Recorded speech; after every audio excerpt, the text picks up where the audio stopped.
शंभूराजांना पकडून कुणी दिलं, हा पहिला भाग आहे.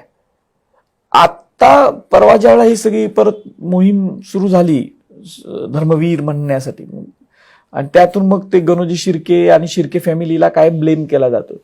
पण मी ज्यावेळेला ओरिजिनल काही कागदपत्र बघायला लागलो त्यावेळेला फ्रान्सिस मार्टिन नावाचा फ्रेंचांचा एक गव्हर्नर होता संभाजी महाराजांच्या काळातला, तो पॉंडिचेरीला असायचा. त्यानं ते डायरी लिहून ठेवली त्यावेळेच्या, मॅडम आता सुद्धा मोबाईलमध्ये आहेत.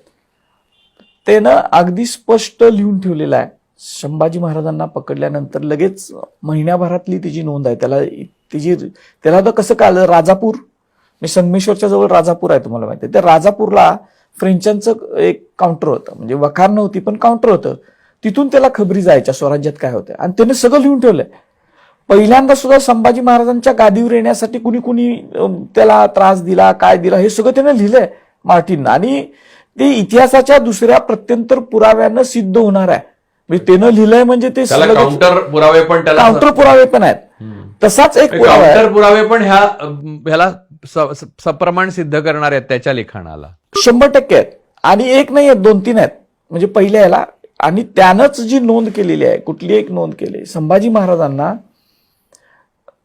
संभाजी राजाच्या सर कारकुनांनी पकडून, ब्राह्मण शब्द आहेत, ब्राह्मण सर कारकुनांनी पकडून दिलं.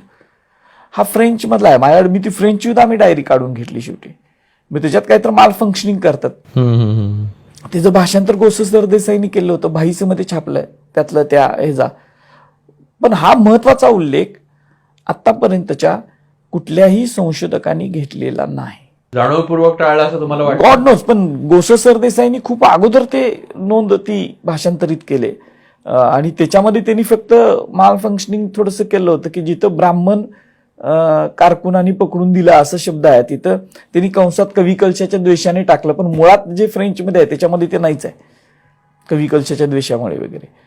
पण ही खूप महत्वाची नोंद आहे. संभाजी राजालाच इथल्या ब्राह्मण कारकून जर पकडून देत असतील आणि ती फ्रेंचांना कळत असेल, आणि तो त्यावेळेला लिहून त्याची काही दुश्मनी नव्हती ना, त्याची कोणाशीच काय संबंध नाही. त्याला जे कळालं ते त्यानं त्याच्या डायरीमध्ये लिहून ठेवलंय. हा खूप महत्वाचा पुरावा